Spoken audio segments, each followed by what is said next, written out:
The Roper family, based near Patia, are acknowledged advocates for dairy farming with the environment in mind. This award-winning operation is focused on running a profitable dairy business with the lightest possible environmental footprint while creating a haven for wildlife. We have a mixed farming operation, so we have 158 hectares under dairying, with cow numbers reduced from 520 down to 420. We have 80 ewes, breeding ewes, on about 30 hectares. And then the remaining, there's about 12 hectares of retired areas, and then there's about another 100 hectares planned for retirement, currently in pine trees, but going into native. We decided to drop the cow numbers because we wanted to take less reliance on feed inputs at the stress times, and we also wanted to drop our environmental footprint.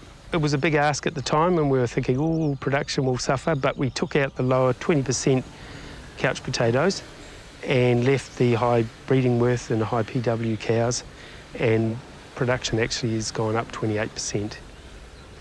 So we have Jane and myself and our son Jack, who is the boss, the two I see. And then we have on the school holidays our daughter Adelaide, she comes and works on the farm, and our middle daughter Harriet, who also helps when she's not school teaching. It's very much a family affair. I'm actually from Rotorua City, born and bred. Jane's from South Australia, off a cropping sheep and beef farm. Neither of us had anything really to do with dairy farming at all. I shore sheep, and it was after a shearing accident that we had to change codes. The goal was farm ownership, so we knuckled down and learnt how to dairy farm. We're going back 25 years now, but there was a really structured and well-worn pathway from starting as a farm worker through the share milking system and on to farm ownership. That pathway's still there today. It's just a little bit more trickier, and you have to use a bit more thought and different ways of doing things, but we use that share milking ladder to our best advantage. We plant a bit of grass seed, sort of at 25 a hectare. All right. I run a small contracting business alongside the dairy farm, and just keeping a small number of clients, keeping them all happy. This is a direct drill, so no tillage. We can minimise the downtime of the paddock by just a quick turnaround from grass to crop, and minimises our water loss through the soil, keeps the soil structure intact, and more time for the soil to be growing crop. It also saves a lot of time, and as opposed to conventional tillage, which is ploughing and power harrowing. It's quite time consuming, and this direct drilling saves passes and saves time, essentially. In the future, we'd like to use bees a bit more, planting manuka and other trees to attract them and run a few hives. The bees will work well in the farm system. They'll be able to pollinate more clovers and the likes, and increase our efficiency, I suppose.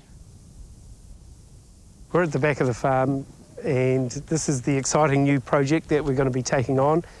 There'll be 20 hectares planted into Manuka and Rerewa for the Jack's bees, and also behind us are the 25-year-old pine trees. There's about 40 to 50 hectares of mature pines there that are due for harvest in 3 years' time.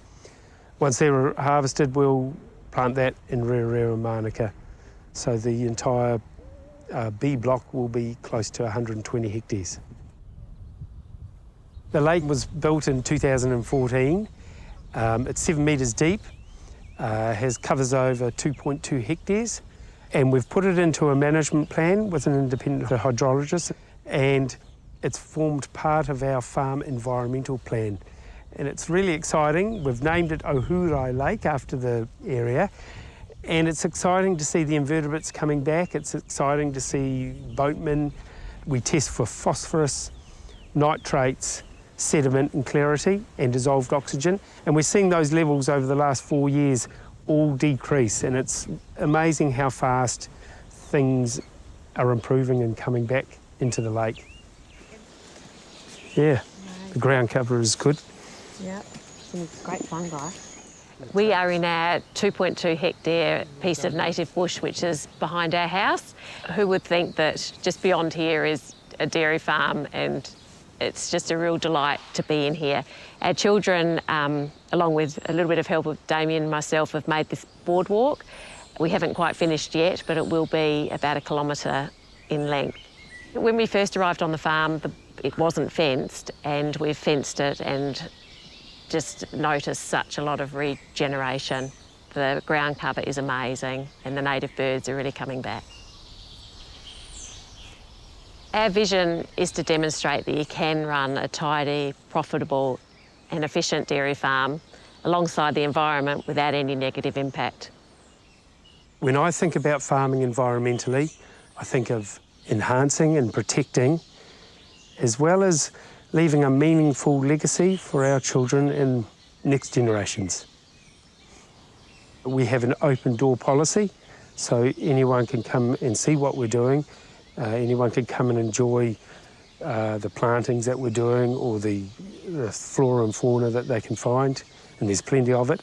And it inspires other people to sort of make that start, and if I can do it, anyone can do it.